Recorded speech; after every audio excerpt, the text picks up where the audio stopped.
સ્વાદ અને સેહતથી ભરપૂર એવું મિક્સ વેજનું સબ્જી આજે આપણે બનાવવાના છે. એમાં મેઇન ઇન્ગ્રેડિયન્ટ મારું છે બ્રોકોલી, જે પ્રોટીનથી ભરપૂર છે. હેલો ફ્રેન્ડ, સ્વાગત છે તમારું શ્વેતાસ કિચનમાં. તો મિક્સ વેજની સબ્જી બનાવવા માટે મેં અહીંયા બ્રોકોલી લીધેલી છે ફ્રેશ, કોલીફ્લાવર લીધેલું છે, ગાજર છે અને વટાણા પણ લીધેલા છે. તમે તમારી મનપસંદની સબ્જી અહીંયા એડ કરી શકો છો. ખાલી બ્રોકોલી અને વટાણાનું યુઝ કરીને પણ બનાવી શકો છો. તો બધું મેં અહીંયા લઈ લીધેલું છે. હવે આપણે બ્રોકોલીને છે તે નાના નાના ટુકડામાં કટ કરી લઈશું. તમે આવી રીતે કાપશો એનો ડાંડલો તો ફૂલ છે જે એના અલગ થવા લાગશે ને. જો મોટા કોઈ હોય તો એને આપણે 2 ટુકડામાં કટ કરી લઈશું. બ્રોકોલીમાં પૂરતા પ્રમાણમાં પ્રોટીન હોય છે અને બહુ બધા આ બ્રોકોલીના બેનિફિટ્સ છે તે હોય છે. જનરલી બ્રોકોલી બહુ ઓછા લોકોને ભાવતું હોય છે, પણ જો તમે આવી રીતે સબ્જી બનાવશો ને તો ચોક્કસ નાના બાળકોથી લઈ અને મોટાને બધાને ભાવશે. હવે આપણે ફ્લાવરને પણ એવી રીતે ફૂલ એના અલગ કરી લઈશું અને કટ કરી લઈશું. અને આપણે આને છે તે બ્લાન્ચ કરવાના છે. બધું સરસ રીતે કટ થઈ ગયું છે. હવે આપણે ગેસ ઉપર પાણી ભરેલું વાસણ મૂકી દઈશું અને બ્રોકોલી અને ફ્લાવરને છે તે બ્લાન્ચ કરી લઈશું. આપણે એને 100% નથી પકાવવાના, 40 to 50% જેટલું પકાવશું. અને વટાણા પણ એડ કરી દીધેલા છે. તમે ચાહો તો અહીંયા ગાજરને પણ આવી રીતે બાફી શકો છો. હું એને જ્યારે વઘાર કરીશ ત્યારે એડ કરીશ. અને એમાં નમક નાખી અને આપણે થોડું એવું પકાવવા દઈશું. એ જ્યાં સુધી પાકે ત્યાં સુધી આપણે મસાલો તૈયાર કરી લઈશું. એમાં આદુ મરચાં અને લસણ લીધેલા છે, 2 ટમેટાં અને 2 ડુંગળીના નંગ લીધેલા છે. આદુ મરચાં અને લસણની આપણે સરસ ખાણીમાં પેસ્ટ બનાવી લઈશું. એનાથી આ સબ્જીનો ટેસ્ટ છે ને એકદમ સરસ લાગે છે. તમે લસણ ને ડુંગળી ના ખાતા હોય તો સ્કીપ કરી શકો છો. એના વગર પણ બહુ સરસ લાગે છે આ સબ્જી. તો અહીંયા સરસ રીતે આપણે પીસી લઈશું. એમાં આપણે મીઠું પણ મેં એડ કરેલું હતું. એનાથી સરસ આપણે છે પેસ્ટ છે એકદમ પીસાઈ જાય છે. અને આપણે એને હવે એક પ્લેટમાં અલગ કાઢી લઈશું. ત્યારબાદ આપણે હવે ટમેટાના મેં અહીંયા 2 કટ કરી લીધેલા છે ને આપણે એને ખમણી લઈશું. તમે નાના નાના ટુકડા કરીને એડ કરો તો પણ ચાલે અને આવી રીતે ખમણીને પણ ચાલે, અથવા મિક્સરમાં પણ પીસી લઈ લો. પેસ્ટ કરીને પણ સરસ રીતે બની જાય છે. તો આપણે અહીંયા એને સરસ ખમણી છે એમાં પ્યુરી કરી લઈશ. એટલે જે છિલકા છે એ પણ એ મોઢામાં ના આવે ને સરસ રીતે આપણે સબ્જી છે એ લાગે. અહીંયા તમે જોઈ શકો છો ટમેટાની પ્યુરી થઈ ગઈ છે. અને આપણે ડુંગળીને પણ હું હવે ચોપરમાં એકદમ બારીક એવી કટ કરી લઈશ. તમે એકસાથે ડુંગળી અને ટમેટાં પણ ચોપરમાં કટ કરીને લઈ શકો છો. ટોટલી તમારા ઉપર છે, જેવી રીતે તમારે કટ કરવું હોય. તમે એને એમ જ ચોપર વગર પણ કટ કરીને લઈ શકો છો. આ સબ્જી મેં મારા હસબન્ડના ટિફિનમાં આપેલી ને, ત્યાં પણ બધાને બહુ જ ભાવેલી. તો તમે પણ ચોક્કસથી આવી રીતે બનાવીને ટ્રાય કરજો. અહીંયા આપણા જે સબ્જી છે તે સ્ટીમ થઈ ગયા છે, બફાઈ ગયા છે.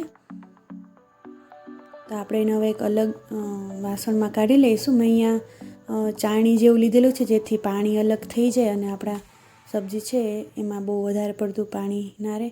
તમે એ પાણીને પણ યુઝ કરી શકો છો. હવે આપણે કઢાઈ લઈ લઈશું. એમાં 1 ચમચા જેટલું તેલ લઈ લીધું અને ગરમ થાય પછી જીરું એડ કર્યું છે. ત્યારબાદ મેં હિંગ એડ કરેલી છે અને આદુ મરચાં અને લસણની પેસ્ટ છે એને પણ સરસ રીતે એડ કરી અને સાતળી લઈશું. ત્યારબાદ આપણે એમાં જે ચોપરમાં ચોપ કરેલી હતી ડુંગળી એ પણ એડ કરી દઈશું અને એને પણ સરસ રીતે મિક્સ કરી લઈશું. અને ત્યારબાદ એમાં આપણે સ્વાદ અનુસાર નમક એડ કરીશું અને એકવાર એને સરસ ચલાવી લઈશું.